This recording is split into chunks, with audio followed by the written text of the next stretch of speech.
Moving on, America has a big problem in the form of Elon Musk. The world's richest man is waging a war against US bureaucracy, but for power and for profit.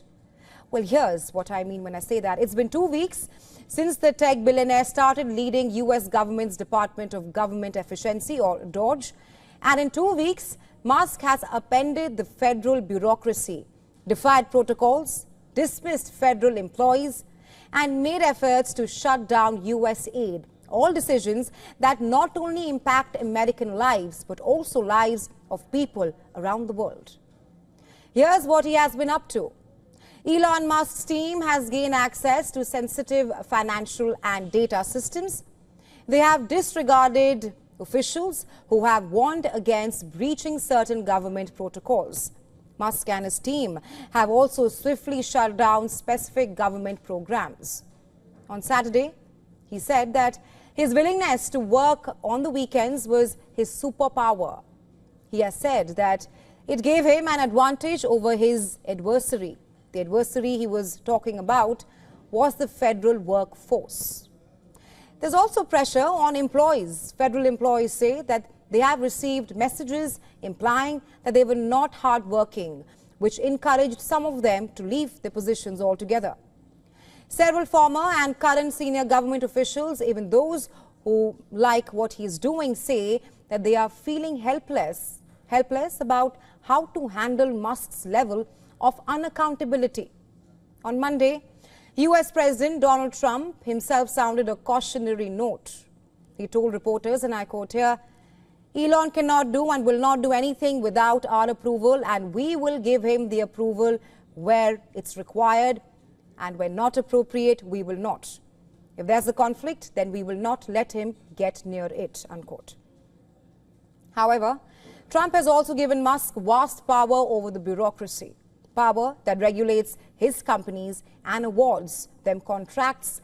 Musk is not shaping public policy. He is also making personal decisions, including reportedly successfully pushing for Trump to pick Troy Menck as the Air Force Secretary. Here's the kicker: Menck, who previously ran Pentagon's National Reconnaissance Office. He helped Musk secure a multi-billion-dollar contract for SpaceX to build and deploy a spy satellite network for the government. But it does not just stop there. Since Trump's inauguration, Musk and his team have also taken over the US digital service. It has been renamed as United States DOGE Service. Musk's team have also commanded the federal government's Human Resources Department, called the Office of Personnel Management. They have gained access to the Treasury's payment system, which is a powerful tool to monitor and also potentially limit government spending. But most importantly, Musk has tried to dismantle US aid.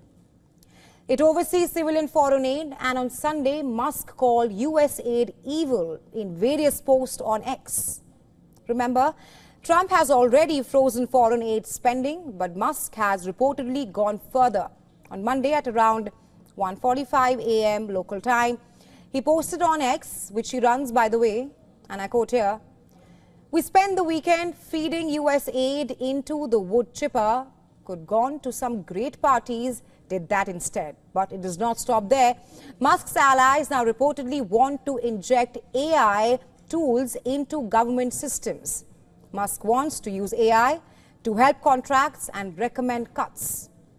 In a meeting on Monday, Thomas Shedd, the recently appointed Technology Transformation Services Director and also an ally of Musk as a former Tesla engineer, reportedly told the Services Administration workers that the agency's new administrator is pursuing an AI-first strategy. Throughout the meeting, Shedd reportedly shared his vision for a GSA that operates, and like I'm quoting here, startup software company. The idea is to automate different internal tasks and also centralize data from across the federal government. Well, what's the problem with that, you may wonder and ask? Well, according to cybersecurity experts, this is a major red flag. For one, automating the government, it is not the same as automating other things like self-driving cars. We are talking about people here. not machines. People who are working for the welfare of the people, not for profit. Now, it's no surprise, but Musk's actions have alarmed Democrats as well as government watchdog groups. They question if Musk is breaching federal laws that give Congress the final power to create or eliminate federal agencies, to set their budgets, to require public disclosure of government actions, or to prohibit people from taking actions that might benefit themselves personally. Well, at least 4 lawsuits have been filed in federal court to challenge his authority, but it remains to be seen if the judicial review can keep up with Musk. On Monday, Democrats have reportedly said that they would introduce legislation to try to bar Musk's team from entering the Treasury system. Senator Chuck Schumer told New York Times, and I'm quoting here, the Treasury Secretary must revoke Doge's access to the Treasury payment system at once. If he does not, Congress must act immediately. Musk has been doing all of this in the name of cost cutting, which in itself is never a bad thing. But questions are now being raised. What about safeguards? Who is keeping a tab on accountability? What about conflict of interest here? You see, Musk is not just a government man now, he is also the world's richest man. A very, very successful entrepreneur who stands to benefit from government contracts as well as decisions under his influence.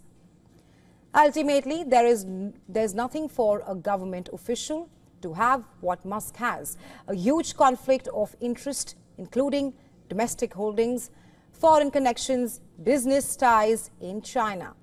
There's also nothing for someone who is not a full-time employee to have so much power to reshape the federal workforce.